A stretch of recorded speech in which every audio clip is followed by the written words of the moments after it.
ఆ తదనంతరం జరిగినటువంటి సిద్దిపేట ఉప ఎన్నికలో ప్రజలు బ్రహ్మాండంగా ప్రాణం పోసి ఊపిరిలిదితే అద్భుతంగా ఉద్యమం ముందుకు పురోగమించిన విషయం మనకు తెలుసు.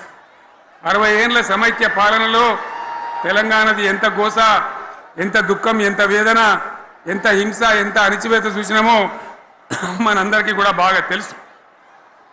గోదావరి కృష్ణనీళ్ళు దక్కకుండా తరలిపోతే తల్లి సనుబాలకు నోచని పిల్లల్లాగా తెలంగాణ బిడ్డలు రోధించారు. కరువుల కాటకాలకు గురయ్యారు. అర్ధరాత్రి కరెంట్లు పెట్టబోయి పాములు గుట్టి తేలు గుట్టి చాలా భయంకరంగా అనాథల్లాగా చనిపోయినారు.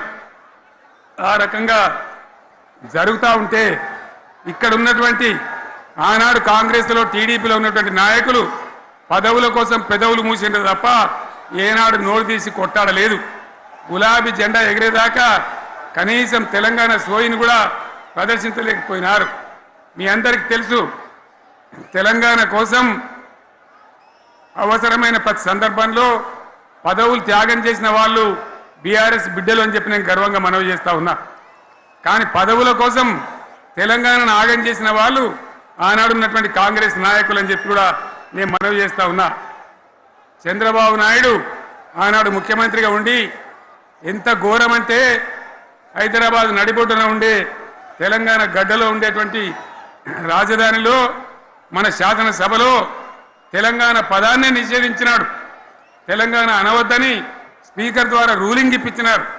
ఇదే జిల్లాకు చెందినటువంటి ప్రణయ్ భాస్కర్ గారు ఆ రోజు ఎమ్మెల్యేగా శాసనసభలో తెలంగాణ అంటే అది నేరమైనట్టుగా పరిగణించి తెలంగాణ పదాన్ని నిషేధించేటువంటి ప్రయత్నం చేసినారు. మిత్రులారా, మీకు అందరికీ చరిత్ర తెలుసు. ఆనాడైనా ఏనాడైనా ఈవెన్ ఈనాడైనా తెలంగాణకు విలన్ నంబర్ 1 కాంగ్రెస్ పార్టీ అని మనవి చేస్తా ఉన్నా. మనందరికీ కూడా తెలుసు ఆ విషయం. తెలంగాణ హైదరాబాద్ స్టేట్ పేరుతో ఉన్ననాడు ప్రజలు వద్దంటుంటే కూడా బలవంతంగా తెలంగాణను ఆంధ్రాతో కలిపిన వాళ్ళే. ఏందా బాబు, ఏందా పనిలేదా? రెడ్డి ఎవరెవరు పోండి, మీకేం పనిలేదా? ఈ 10 మంది కాదు కదా, సభ అంతా ఉంది కదా, ఉండండి, కామ్ ఉండండి, డిస్టర్బ్ చేయండి మీరు. అట్లా బలవంతంగా ఆనాడు ఆంధ్రలో విలీనం చేసింది కాంగ్రెస్ పార్టీ, జవహర్లాల్ నెహ్రూ. 69లో ఉద్యమం వస్తే 400 మంది తెలంగాణ బిడ్డలను పిట్టల్లాగా కాల్చి చంపింది ఇందిరాగాంధీ ప్రభుత్వం, ఆనాడు ఉన్నటువంటి కాంగ్రెస్ పరిపాలన. మళ్ళీ 2001 నుంచి మనం విజృంభిస్తే నంగనాచిలాగా ఇదే కాంగ్రెస్ వచ్చి మన బలాన్ని, మన ఊపును చూసి పొత్తు పెట్టుకొని తెలంగాణ ఇస్తామని నమ్మబలికి మనతో పొత్తు పెట్టుకున్నది కూడా మీరు చూసినారు. మళ్ళా ఎగ్గొట్టే ప్రయత్నం చేసినారు. 14 ఏళ్ళు ఏడిపించినారు. అది మీ అందరికి తెలుసు. వాళ్ళు ఎట్టెట్లా చేస్తూ ఉంటే వాళ్ళ మోసాన్ని కప్పేయడానికి నేను ఇదే జయశంకర్ సార్ కలిసి 36 పార్టీలతోని సమ్మతి లేఖలు తెచ్చినాం. దేశ రాజకీయ వ్యవస్థను మొత్తం ఒప్పించినాం. కాంగ్రెస్ మెడలు వంచినాం. అప్పటికి కూడా ముందుకు రాకపోతే కేంద్ర మంత్రి పదవుల్లో ఉన్నటువంటి మేమందరం, ఇక్కడ రాష్ట్రంలో మంత్రులుగా ఉన్నటువంటి మిత్రులు అందరం కూడా రాజీనామాలు వాళ్ళ ముఖాన కొట్టి బయటకు వచ్చి మళ్ళా ఉద్యమ జెండాలు పట్టుకున్నాం.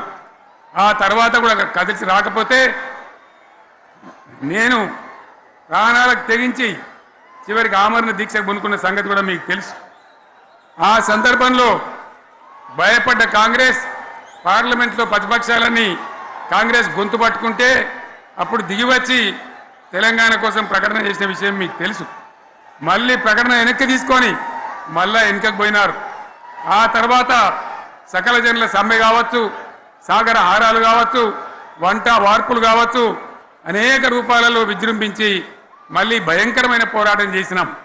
మళ్ళీ 3 ఏళ్ల తర్వాత వాళ్లకు రాజకీయ అవసరం ఏర్పడి ఆనాడు వచ్చి మళ్ళీ తెలంగాణ ఇస్తామని ప్రకటించి వాళ్ళకి ఇష్టం లేకపోయినా తెలంగాణ సృష్టించినటువంటి ఆ సుడిగాడుపులుగా తట్టుకోలేమని భయపడి తెలంగాణ ఇచ్చిన విషయం కూడా మీకు తెలుసు. తదనంతరం ప్రజలు మనకు అధికారం ఇచ్చినారు. దాన్ని మనం ఏదో అధికారం అనుభవించడానికి తీసుకోలే, బాధ్యతగా తీసుకున్నాం. ఎంత బ్రహ్మాండంగా పనిచేసినాం. రాష్ట్రాన్ని మన చేతిలో పెడితే ఎక్కడున్న తెలంగాణను ఎక్కడ తీసుకొని పోయినాం. అనేక రంగాలలో please please please please please ఒకటే మాట, ఏ బాబు ఇక్కడ నేను మాట్లాడుతున్నా, అక్కడ మీరు మాట్లాడుతున్నా, మీకు ఏమైనా అర్థం ఉన్నదా?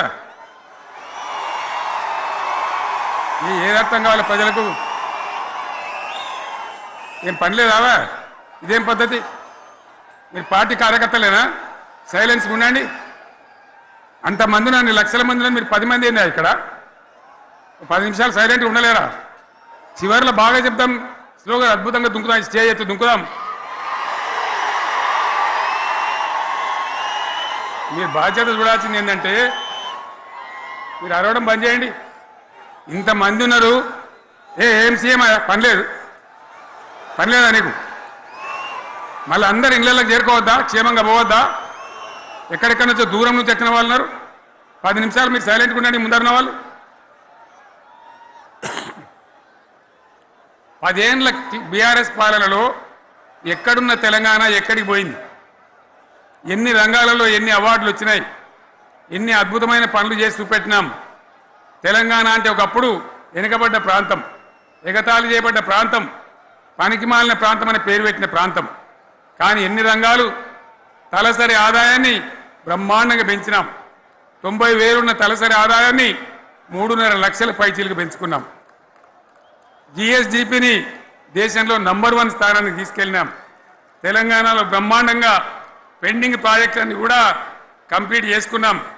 కల్వకుర్తి కావచ్చు, నెట్టెంపాడు కావచ్చు, భీమా కావచ్చు, ఎల్లంపల్లి కావచ్చు, మిడిమానేరు కావచ్చు, అక్కడ మేఘాల మీద పనిచేసి దాన్ని అంతా కూడా కంప్లీట్ చేసి ఒక్క పాలమూరు జిల్లాలోనే 10 లక్షల ఎకరాలకు సాగునీళ్ళు ఇచ్చుకున్నాం. బ్రహ్మాండమైనటువంటి ఇరిగేషన్ ప్రాజెక్టు కంప్లీట్ చేసుకున్నాం. 3.5 లక్షల టన్నుల వడ్లు పండించే స్థాయికి తెలంగాణను తీసుకొని పోయినాం. వరంగల్ గడ్డ కోసం, ఇదే జిల్లా కోసం పెండింగ్లో ఉన్న దేవాదుల ప్రాజెక్టును కంప్లీట్ చేసి ఈ గడ్డకు నీళ్లు తెచ్చుకున్నాం. 3 ఏళ్లలో కాళేశ్వరం ప్రాజెక్టు కట్టుకున్నాం. వాగుల మీద, వంకల మీద చెక్ డ్యాములు కట్టుకున్నాం. మిషన్ కాకతీయ పేరు మీద చెరువులన్నిటి పూడికలు తీసుకున్నాం. ఒక అద్భుతమైన తెలంగాణను తయారు చేసుకున్నాం. పడావు భూములన్నీ పంట పొలాలుగా మార్చుకున్నాం. ఆనాడు బీఆర్ఎస్ పాలనలో చెరువుల నిండా జలరాశులు, రైతుల కళ్ళాల నిండా ధాన్య రాశులతోని బ్రహ్మాండంగా తెలంగాణ అద్భుతంగా పురోగమించిన విషయం మీకు తెలుసు. పంజాబ్ను తలదన్నే పంటలు పండించిన విషయం కూడా మీ అందరికీ తెలుసు అని నేను మనవి చేస్తా ఉన్నా. రైతు కష్టమేందో నాకు తెలుసు. నేను స్వయంగా రైతును కాబట్టి రైతాంగాన్ని కడుపులో పెట్టి చూసుకున్నాం. మీ అందరికి ఒక మాట చెప్తా ఉన్నా, ఈ దేశంలో షేర్షా సూరి అని ఒక రాజు ఉండే. ఆయన కాలంలోనే రెవెన్యూ సంస్కరణలు తెచ్చినారు. నేను చెప్పే మాట మంచిగా వినాలి మీరు. చరిత్ర